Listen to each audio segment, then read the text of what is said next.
कथ और मैक्स रात के अंधेरे में जंगल के बीच एक दूर दराज केबिन की ओर जा रहे थे। कथ उम्र दराज थी और मैक्स की उम्र 30 के आसपास थी। जब वे केबिन पहुंचे तो उन्हें पता चला कि वह पहले से ही किसी और को दिया जा चुका था।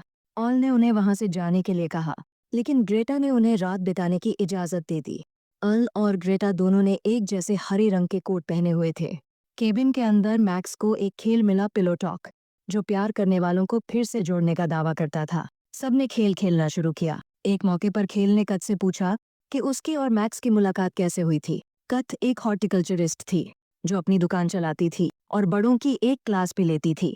मैक्स उसी क्लास का छात्र था। क्लास के अंत में मैक्स ने कथ को बाहर चलने के लिए कहा था। एक और मौके पर खेल के अनुसार ग्रेटा को अपने दाएं बैठे खिलाड़ी की कोहनी चाटनी थी, क्योंकि खेल का दावा था कि कोहनी संवेदनशील होती है। दाईं ओर मैक्स था और ग्रेटा ने उसकी कोहनी को चाटा और हल्के से काटा। यह देखकर कथ असहज हो गई और सोने चली गई। सुबह जब कथ उठी तो केबिन खाली था। बाहर जाने पर उसने अल को परेशान हालत में पाया। अल ने बताया कि मैक्स और ग्रेटा एक दूसरे के करीब आ गए और दोनों भाग गए। शहर लौटकर कथ इस घटना को समझने की कोशिश कर रही थी। उसकी दोस्त ने सुझाव दिया कि वह ग्रेटा के बारे में पता करे। वह ग्रेटा को ऑनलाइन खोजने में नाकाम रही, लेकिन केबिन के पते को खोजते हुए उसे मालूम हुआ कि मालिक निकोलस बार्लो है।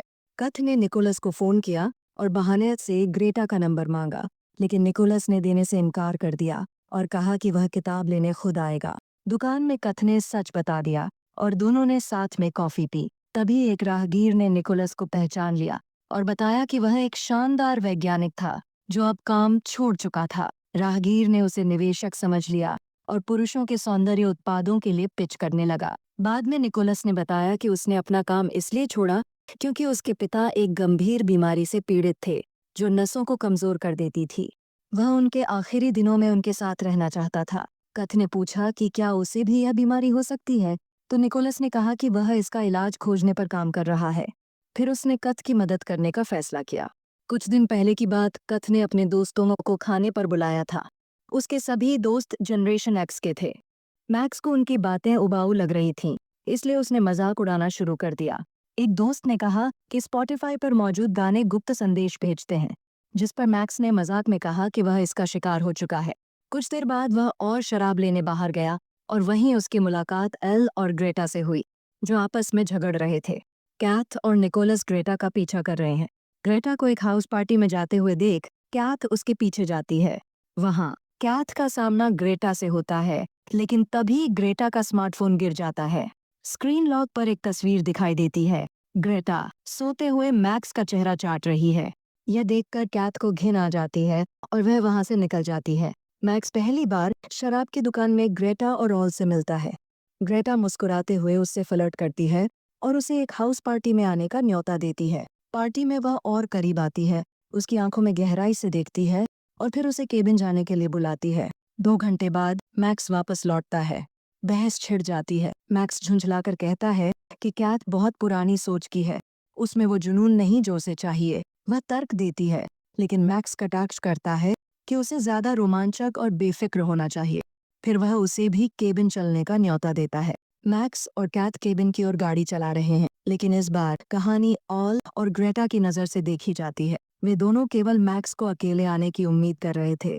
जैसे ही उन्हें पता चलता है कि कैथ भी उसके साथ है, ऑल बेचैन हो जाता है। सुबह होते ही कैथ वहां से निकल जाती है। ऑल तेजी से केबिन की ओर दौड़ता है।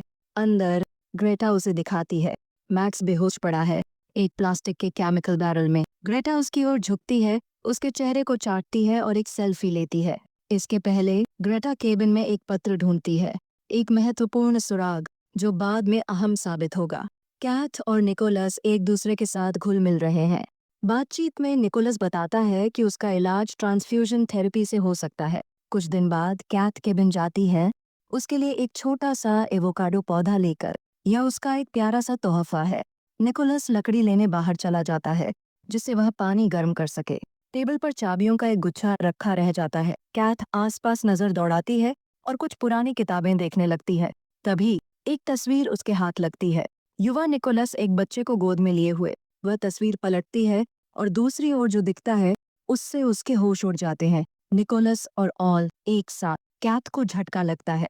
घबराई हुई वह चाबियां उठाती है और केबिन के बाहर निकलती है। पेड़ों के बीच उसे एक शिपिंग कंटेनर दिखाई देता है। वह तेजी से वहां पहुंचती है और ताले खोलती है। अंदर का नजारा भयावह है। मेडिकल उपकरण, मॉनिटर्स और एक अस्पताल का बिस्तर। उस बिस्तर पर मैक्स पड़ा है, एक ट्रांसफ्यूजन मशीन से जुड़ा हुआ। इधर जंगल में निकोलस ऑल और ग्रेटा से मिलता है।